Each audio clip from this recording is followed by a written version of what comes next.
In 2022, Optic Gaming became one of the greatest teams in Valorant history when they defeated the Brazilian super team Loud to win their first ever title at Masters Reykjavik. Their success was led by Ye, who was the driving force behind their attack and defense. He could hold down a site with his utility alone, while also leading the charge with his impressive opping skills. He was so good that he earned the nickname El Diablo, the Devil, known for taking out opponents with ease, as if he was simply clicking a button. That was 2 years ago. Over the next 422 days, I witnessed one of the most dominant players in Valorant history get kicked out, embarrassed, and completely disappeared from the title scene. As I watched him lose week after week after week on multiple rosters and teams, I began to wonder what happened to Ye.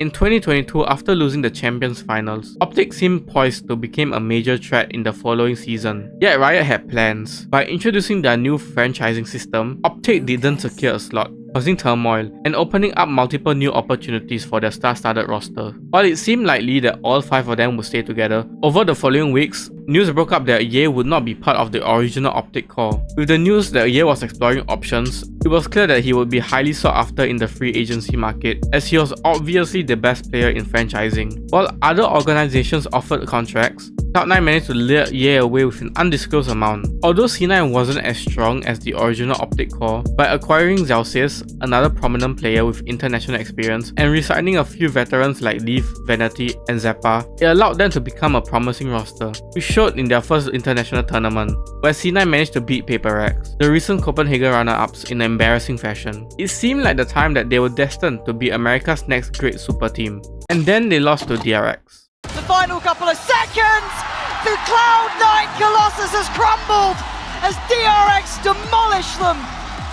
Cloud9 are going home. In the events following this match, a domino effect slowly started to fall for Ye, and he didn't even realize it. In the following weeks, it was found out that Ye was released from C9, with the main reason cited being role issues. While the internet initially was appalled by this take, I personally found some truth to this. Ye in all had found the most success on Chamber, who was one of the most broken agents in Valorant during his time in Optic. When Ye transitioned to C9, it coincided with Chamber being nerfed heavily, which made him one of the least viable options in pro play, when needing what Chamber provided before: the ability to anchor down a site single-handedly while being able to lurk across the map. The addition of limited range on his trips forced players to be within the vicinity of where they were placed, preventing them from lurking all around the map. The removal of his second anchor forced players to play closer towards the site, and the nerfs to both his ultimate and his headhunter ability penalized low-skilled players, while also limiting the ceiling of the agent itself. Chamber mains like Cryo and Laz felt this change in their playstyle, but Ye took the brunt of the impact. During the time Ye was on C9, he played Chamber 10 times, averaging a positive rating of 1.15. While this is above average, the agent was also the majority of what he played, as he only played Sage, Jett, and Yoru a combined total of 6 times.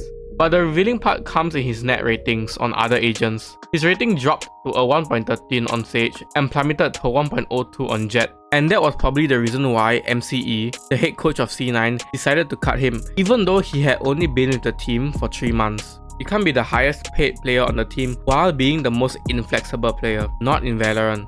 The following months was rough for Ye. While he did find another organization in disguise, the team itself was imploding from the inside, and his addition made the bubble exploded.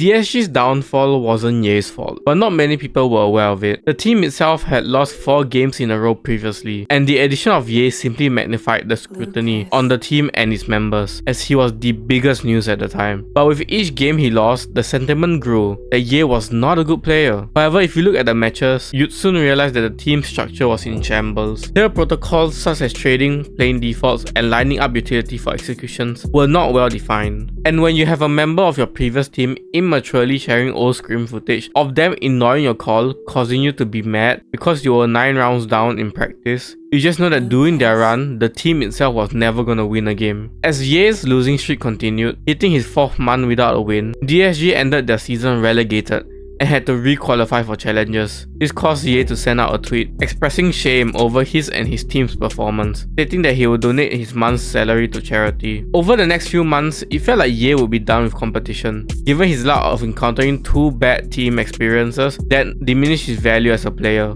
he didn't look like the million-dollar player that he was expected to be from previous seasons. However, there were signs that Ye was returning to competitive Valorant. He just needed an opportunity, and Bleed was that opportunity. With their main duelist Juicy being forced to step down due to his age, it allowed Ye to sign with them, albeit with a lower salary than what he had in C9. Yet the struggles didn't stop, and it was for a completely different reason. The coaching staff at Bleed were looking for a replacement similar to Juicy, but it was clear that Ye and Juicy's playstyles were very different. Juicy was your typical aggressive APAC player. His playstyle heavily relied on getting first picks by playing very aggressive, using characters like Reyna, Raze, and Jett to create as much space as possible for the team. Ye was the total opposite. He had played Chamber for a year straight and rarely touched Jett until his time at DSG. Given that Tier 2 experience is drastically different from Tier 1, the quality of those games wasn't going to cut it for the Pacific League. Not only that, in Ye's entire Valorant career, he had never played Raze, and after the first few weeks, it showed that he was struggling heavily on that character.